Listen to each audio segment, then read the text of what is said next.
Researcher.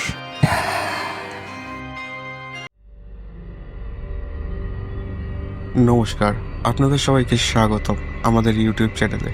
এখানে আমরা অজানা, অদ্ভুত এবং রহস্যময় ঘটনাগুলি জানব। আশা করি আপনারা সবাই অনেক ভালো আছেন, সুস্থ আছেন। আপনারা দেখছেন প্যারানর্মাল রিসার্চার। আমি অরূপ, আর আমি আপনাদের নিয়ে যেতে চলেছি এক চমকপ্রদ যাত্রায়। প্রতি সোমবার আর বৃহস্পতিবার এই পরিবারে আমরা নতুন কিছু আনতে চলেছি।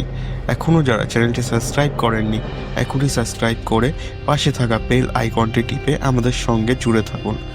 ঘটনা রিলেটেড পিকচার ভিডিওগুলো পেতে ডেসক্রিপশনে দেওয়া আমাদের হোয়াটসঅ্যাপ চ্যানেলটিকে ফলো করে রাখতে পারেন। প্রথমেই ক্ষমা চেয়ে নেব আগের সপ্তাহে ঘটনা না দেওয়ার জন্য। আগের সপ্তাহে সত্যি আমি অনেকটাই অসুস্থ ছিলাম, যার কারণে আগের সপ্তাহে কোনো রকম ঘটনা আসেনি। কিন্তু আজকে কথা দিতে চলেছি, আজ আপনারা একটি ঘটনা শুনতে চলেছেন। ঘটনাটি যার সাথে ঘটেছে আপনার তারই কাছ থেকে ঘটনাটি শুনে নেব। তো দেরি না করে সোজা ঘটনায় ফিরে যাক। আমাদের উদ্দেশ্য কোনো ধর্ম বা ব্যক্তিকে ছোট করা নয়।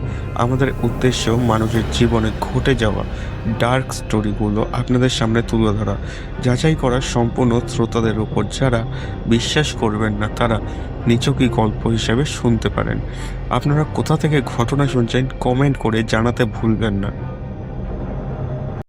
আগের বছরে শীতে শান্তিনিকেতন গেছি। আজকে গেছি, আজকে থাকবো, কালকে থাকবো, পরশু দিন আসবো। ভোরবেলায় গেছি। আমাদেরই দক্ষিণেশ্বরের খুব চেনা লোকের হোটেল ওটা। হোটেলটা খুবই নাম করা একটা হোটেল। ওইখানে খেতে গেলে 15 দিন থেকে 1 মাস আগে বুকিং করতে হবে, তবেই তুই ওখানে খাবার চান্স পাবি, নাহলে পারবি। ওই ভেতরে পুরো জঙ্গল, ওই ভেতরে আরো ঢুকতে হবে তোকে ওদের হোটেলটায় থাকার জন্য। রিসর্ট টাইপের, 2টো রুম, বাইরে ড্রাইভার রুম। এখন হোটেল হচ্ছে ওই জায়গায় হলে।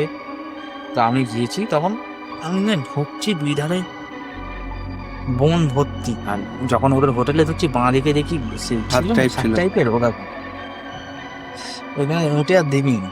আর চারিদিকে নারকেল গাছ দেখিয়ে, ঠিক আছে। ওরা গিয়ে দেখলাম হোটেলে ঢুকেই, এই মেন গেট দিয়ে ঢুকেই একটা 8x10 কুঁড়ে ঘর, কুল ঘর। দুটো এরকম সরু সরু মরার খাটের মতন খাটরা।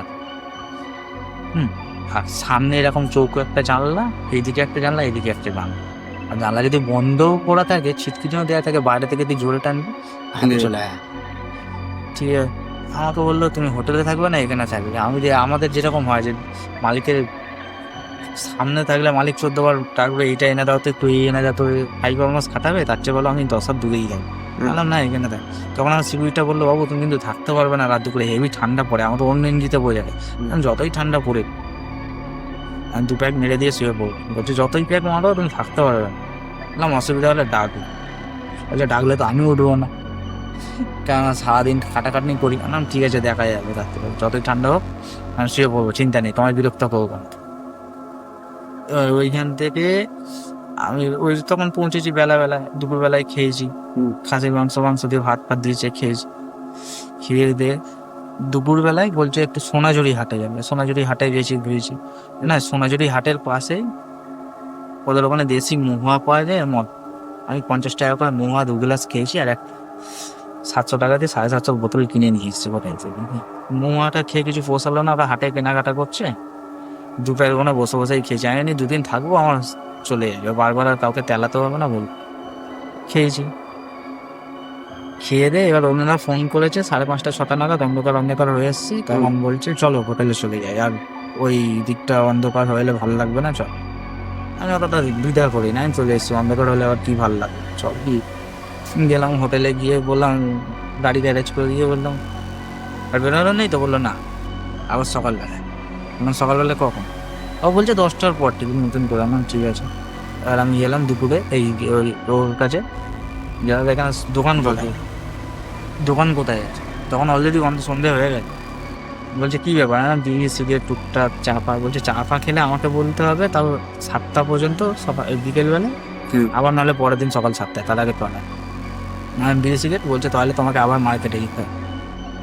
না দাদা, বিড়ির প্যাকেট তো চলে যাবে, কিন্তু একটু সিগারেট মদ ফদ খাবো, সিগারেট হলে ভালো। তো বলছে আজকের দিনটা আর যেতে হবে না, সেই মদ অত দূর তুমি এক কাজ করো, এ দিয়ে চালিয়ে জানলাম না, এটা আমার লাগবে তো লাগবে। আমি সাইকেল আছে, বললো হ্যাঁ।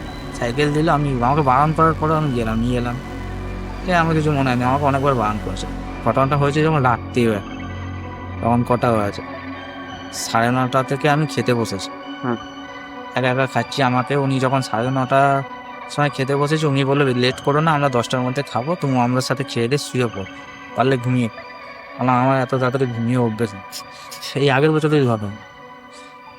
বললাম ঠিক আছে। ও বললো ঠিক, খেয়ে দিয়ে শুয়ে পড়ো, যা হবে, নাহলে কালকে খাও দিনের বেলা। বললাম না, ওরকম তো লাভ। ও বললো দেখো তোমার ব্যাপার, কিন্তু রাত দুপুরে ভাই আমায় ডেকে না, বলে চলো। আমি ঠিক আছে। আমার খাবারটা দিয়ে গেছে, আর মুরগির মাংস, 2 ভাত, 2 রকমের তরকারি, 1 রকমের ভাজা দিয়ে গেছে। আমি 1:30 পর্যন্ত খেয়েছি, 1:30 পর্যন্ত খেয়েছি, কোনো অসুবিধা হয়নি, কিচ্ছু হয়নি। দিনের মতন চারিদিকে জানলা ফানলা, শীতকাল জানলা ফানলা খুলে, যাতে গ্যাস ফ্যাস কেউ হুট করে ম্যাডামই এলো বা দাদাই এলো, এই কি করতে দেখে গেছে, হুট করে একটু গন্ধ পেলে কিরকম। যাই হোক, আমি এ করে শুয়ে রয়েছি, খুলে রেখে খাচ্ছি। খেতে খেতে খেতে কি করবো, অনেকটা না ভাত খাবো সকালবেলায়, বাই চান্স যদি ভোরবেলায় বেরোয়, ভাত টাত খেয়ে মাংসর হাড় ফাড়গুলো আমি ছুঁড়ে দিবি জঙ্গে, ওই খালে বেরিয়ে ছুঁড়ে দিয়ে এসে আমি জাস্ট শুয়েছি, লাইট ফাইট বন্ধ করে অন্ধকার করে শুয়েছি। ওপরে টিন, মনে হচ্ছে যেন এইখানে একটা কেউ পা ফেলছে, ওইখানে একটা কেউ পা ফেলছে, এইখানে একটা কেউ পা ফেলছে, ওখানে একটা কেউ পা ফেলছে। ওই যে খাড্ডি চলেছে। হ্যাঁ এর না, কি ব্যাপার, আমি না সিকিউরিটাকে ভালো ডাকি, তারপর দেখলাম না, যতই যাই হোক ডাকলে তো পাবো না, বলেছে বেতন থেকে লাভ। আমি না শুয়ে ফেললাম, কিছু বলিও নি, শুয়ে বললাম। ও বাবা, ও ভাবলো যে একে এরকম ভাবে হবে না, তাহলে একে একটু জোর রকমের ভয় আছে, বলে যেন নাচ নৃত্য করছে ওকে। এবার আমি খেয়েছিলাম, তখন আর ভূত কোথায়, তাহলে ভূত আসলেও ভূতকে উদ্ধার করবে। আমি বললাম ভালো মতন বলছি, চুপচাপ, আমাকে এরকম করে লাভ নেই কোনো, চুপচাপ।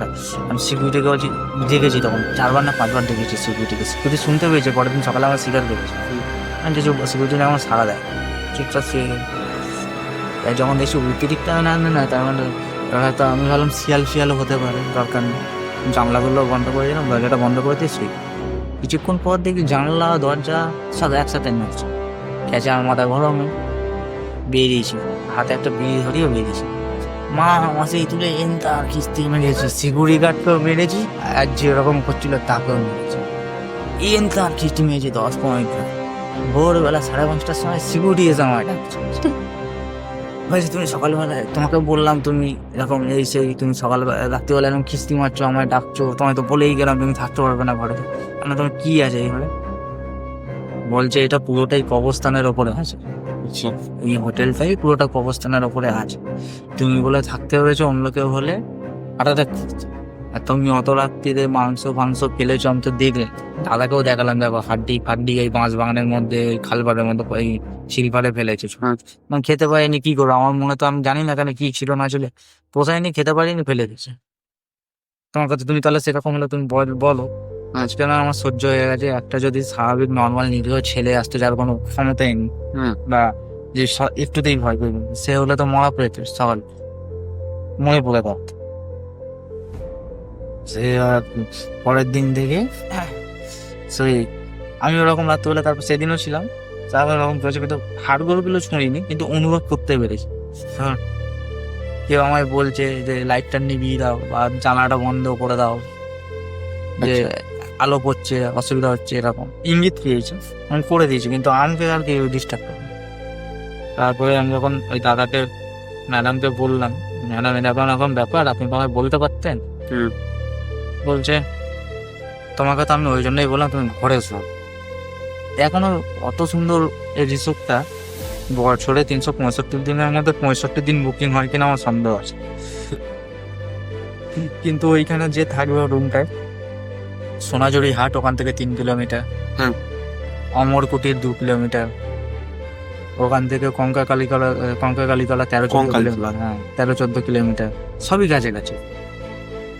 একটু শান্ত পরিবেশের মধ্যে। শান্তিনিকেতনটাই যেমন সিটির মতন একটু ভালো ছোট একটু ওই room গ্রাম, টাতেই হয়? শান্তিনিকেতন তো গ্রাম, ওই অরিজিনাল গ্রাম্য পরিবেশটা ঠিক পান আচ্ছা আচ্ছা, একটু দূরে। শুধু ওই রুমটাতে হয় না পুরো রিসর্টটাতে? কথাটা হচ্ছে শুধু রুমটাতে হয় না পুরো রিসর্টে? না, পুরো রিসর্টে রুমটাই হয়, ওদের রুমে হয়। মানে যেগুলো অফসাইডের রুম রয়েছে সেগুলোতেই বেশি হয়। না, ওদের রুমটা পড়েছে কিরকম, ওদের রুমটা হচ্ছে যেরকম কুকুর বোঝাই করে হ্যাঁ। রুমটা হয়েছে। আর নতুন যেই রুমগুলো হচ্ছে ওইগুলো কিন্তু আবার কবরস্থানের উপরেই হচ্ছে।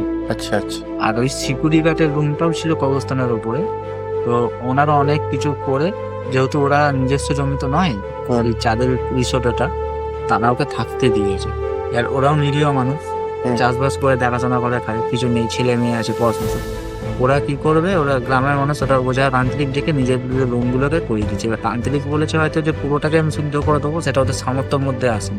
মালিককে বলেছে, মালিক রাজি নেই। আর ওরা যেই ঘরটুকু থাকে ওই ঘরটুকুই ওরা শুদ্ধ করে নিচ্ছে। আচ্ছা আচ্ছা, সবটা করা পসিবলও না, একটা কবরস্থানে সবটা শুদ্ধ করা সম্ভব না। তো এই চলে আসে ঘটনাটি আপনাদের কেমন লাগলো কমেন্ট করে জানাতে ভুলবেন না। যদি ঘটনাটি ভালো লাগে তাহলে একটু লাইক দিয়ে আমাদের মোটিভেট করুন। আর এই ধরনের ঘটনা আরও শোনার জন্য আমাদের সঙ্গে জুড়ে থাকুন। আপনাদের সঙ্গে যদি এমন কোনো ঘটনা ঘটে যেটি আপনাদের শেয়ার করতে চান, তাহলে চটপট স্ক্রিনে দেওয়া হোয়াটসঅ্যাপ নাম্বারটিতে আপনাদের ঘটনাগুলো লিখে অথবা ভয়েস করে পাঠিয়ে দিন, অথবা মেল আইডিতেও পাঠাতে পারেন। আমাদের মেল আইডি research@paranormal03@gmail.com। তাদের এটা করে চটপট আপনাদের ঘটনা পাঠিয়ে দিন, আমরা অপেক্ষায় রইলাম। দেখা হচ্ছে নেক্সট এপিসোডে। ততক্ষণ সতর্ক থাকুন, সাবধানে থাকুন, কারণ অজানা সবসময় আপনারই চারিপাশে। ধন্যবাদ।